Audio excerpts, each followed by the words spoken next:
Hey everybody, Marcos Villegas here with John David Jackson, the trainer of Sergey Kovalev, as we're approaching this rematch happening this Saturday at the Mandalay Bay. Your man, Sergey Kovalev, going up against Andre Ward in a fight that's very anticipated, a fight in which a lot of people are wanting to get answers as to, because of what happened in the first fight, man. What's your general mood now? It's the week of the fight coming into this and seeing how Sergey is now compared to the first time around last November. Well, actually, my mood's great. Sergey's training for this fight. He's gotten himself prepared better than he did the first fight. The first fight, he did a lot more running than he should have done. He kind of overtrained for the fight, and then I guess it showed because he says himself that in the later rounds he got fatigued. The second fight here, what he needs to do now in the second fight is to fight the second half of the second fight the way he fought the first half of the first fight. If he does that, he will prove, like he proved in the first half of the first fight, he's a better boxer than Ward. He beat Ward his own game. The jab was better, stronger, and he threw better combinations.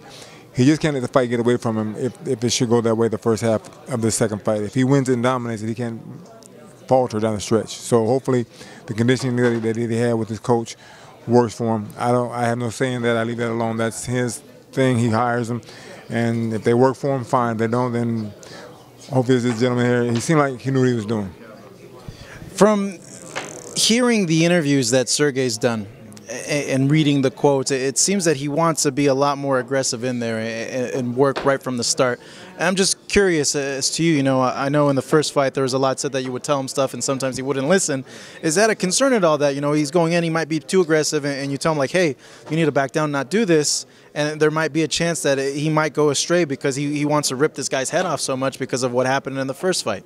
I'm not so concerned with him not listening to this fight, because there's a lot on the line for him as far as losing. He has to realize, and he does realize, that I'm here for a reason. And he needs to listen because he may not see things on the inside that I see on the outside. And, why change the formula that I was using with you in the first half of the first fight? Like I said, he did the first half of the first fight what he was supposed to do. Then he faltered. For what he says it was because of fatigue. Okay, I'll give you that. If you say that's what it is, then that's what it was. For the second fight, just listen. I've been telling him, be calm, be relaxed. Don't go and look for the knockout. You got 12 rounds to work with. Take your time and take this guy to school like you did the first fight. If you take him to school and you shock him at what you're going to do with your skills, then you can win this fight handily. I mean, having said that, it's up to the judges once again what happens. So he should win the fight. Whether he gets a decision, that's not up to us. But he should be able to prove to the people that he won. He'll be able to win the second fight handily. Is that something you guys discussed about making sure that if it goes to a decision, to win those close rounds, the last 30 seconds to really go and put more volume in? Well, I just told him overall, win the rounds. Forget the 30 seconds. I know that sometimes the last 30 seconds is the most impressionable part of a round, but win the rounds. Win them decisively. Put each one in the bank round by round. Don't think ahead. Don't look knockout. If you get a knockout, that's wonderful. But let's take one round at a time. How likely is a knockout this time around? Do you see it happening a lot more, like a bigger chance than the first fight? Or you're not really sure? It's kind of still like 50-50 in your eyes in terms of that can happen? I'd say 50. I say let's give it a 50-50 shot because, listen, Ward's not an unintelligent fighter in the ring. He's very intelligent inside the ring. He got dropped on a shot that wasn't fully the full compact of. Yeah, it was kind of glazed with the shot. So even he knows in his own mind what happens if I got hit with a good shot. He might not have gotten up. So he's not going to stand there and try to get hit by this guy. So Sergey just has to be smart in his approach and what he does to not worry about a knockout. But if he gets a decision, he's beat this guy decisively, round by round. He never think about the knockout. If it comes, it comes. If it comes, it comes. Ward mentioned this during the press story. He felt that Sergey couldn't get any better than what he showed in that first fight and that he couldn't really change from that plan that he had. But on the flip side, asking you as a trainer, can Andre get any better than what he showed that first fight? That's what I told you we talked about earlier. What's he going to do differently? He can't get any faster. He can't get any stronger. He's already intelligent. There's not much more he can really do in the, and his style of fighting is not being an aggressive fighter. Yes, he got a little bit aggressive with Sergey at points, but he never did it consistently. So what's he really going to change? He's too intelligent to. Once he gets hit with the body shot that Sergey's going to hit him with, how long is he going to truly stay there and take that? That's not his style. It's not his makeup. He can't now change all of a sudden and become this spectacular knockout fighter that's going to knock Sergey out. So while he may say Sergey can't do much more, honestly, if he should ask himself, he's the son of God, ask yourself the real question. Don't lie to yourself. How much more can you really change? You can probably do a couple of things a little differently, but how much more can you really change? You're 33 now, I believe. You're not 21 anymore. You're not 25. You're not 30. You're not a fresh kid. How much more are you going to really learn at this stage of your life? Speaking of that, how much different do you see this fight than the first fight? It depends on what both fighters do. I'm hoping that the fans get a truly good, exciting fight, as good as they can make it. Sergey's always bringing the pain. Is Ward willing to take that punishment to deliver some punishment? I say no, because it's never been his style. If it's never been his style, how's he going to change it all of a sudden? He can't change it. He can talk a good game, but once he gets clipped, he's going to be revert back to what he does best, and that's boxing. That's science. A lot of people would say hold. Fans of that are not Ward fans, they'd be like, oh, he's going to go and hold. Definitely, because that's part of his makeup, part of his survival tactics. And he's very good at it. It's not the best, but it works for him. So how much more can let's ask him, how much more can you really change? What can you really do differently? Yes, you can box more, but are you willing to stand there and trade? Here's the thing that I tell a lot of people. They say Ward's going to go to the body more. We want that, because guess what? I've worked with Sergey to fire those hard shots back. How much can Ward really take with the body punch? Because like Sergey said, he can't really, John, he hit me his best shot. It didn't really hurt me. It just kind of slowed him down as the fight wore on. If Sergey hits him with a good body shot clean, he might not be getting him from that. And trust me, if he gets hit with it, he won't stand there for a long amount of time to see if he can take another shot like that. Your name was mentioned a lot with the whole trainer switch. I know you're laughing. A lot of attention. I guess how's it been since then? And how's you and Sergey been in terms of that situation when it all came out? Well, actually, I want to thank Team Ward, because all the lies and the things that they said, it brought Sergey and I closer together. Because I'm still with Sergey.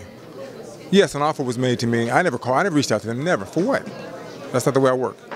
I was reached out to, and in the end, I turned it down and said, no, I'm staying with Sergey. I entertained it. Hey, listen, if there's money being tossed around, why not entertain it? Who wouldn't?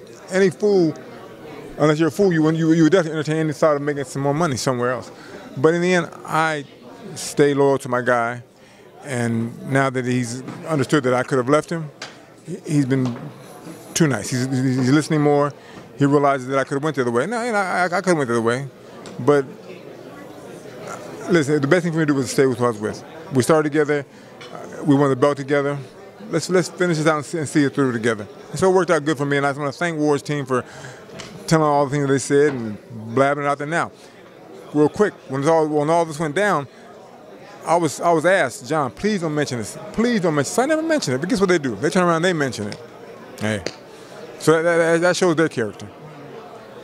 How was that conversation when that was brought up with Sergey? Like, did you have to call him first, or he brought it up, or I'm just kind of curious. Was it something where it was a little tense, or was it something like, hey, look, this is what happened. Don't believe what they're saying in the media and all that? Well, it wasn't brought up until the media day in Oxnard. That's when he heard it first. But what I did, I had told Agus, his manager, and Kathy Duve, his promoter, long before, so they knew. So it wasn't no secret to them. Yeah. And I at the time, I didn't want to bother him with that. So I never mentioned it to him. I figured if it came up one day, we'll talk about it. So when it came up, I said, listen, first of all, I'm here. I said, if I was a dirty dog, I'd have left you. I said, but I'm here. I show my loyalty. I said, that's all you need to worry about. What was said and what was offered, don't worry about that. I'm here. And he just said, John, thank you that you didn't leave me. And that's how it went. And we just, from that point on, it was smooth sailing for us. Sergey's mentioned that he has no other option but to end Ward's career. When you hear that, what goes on through your mind? And really let me know what's going on through Sergey's mind, because people are looking at it and they're like, dang, Sergey's serious. And it's like, when he says something like that, I don't think it's perceived as just a trash talk. They perceive it as he's being serious about it. Well, he wants to hurt him. He wants to hurt Ward. And we're in the hurt business. So this is real painful sometimes. Well, when he says he wants to end, I think he wants to just shut him up and get him out the division and move on, because he's been a thorn in Sergey's side since they've gotten together. You know, I don't think he really wants anything damaging, you know, where it's to a point where it's really bad, but he just wants to get rid of him and get him out of his life and say, listen, let's move on to the next chapter, and I don't want to see this guy anymore. Hey, if he wins, though, you might have to see him a third time. No, I don't think at that point Ward wants that. Honestly, he didn't run with the first fight. He played with that. Then a rematch clause, he played with that for the longest period of time. If it was about money, if he got more money, God bless him. That's what it took for you to get that, but he drug it out longer than it should have been drug out. They should have signed a long time ago because there was a rematch clause. He should have honored it, but he had his reasons, only he knows. But eventually he did sign it, so you kind of speculate. You know, he's talking about retirement. I don't know if that was a ploy or what, but yeah, I think, you know, you really want to have this rematch.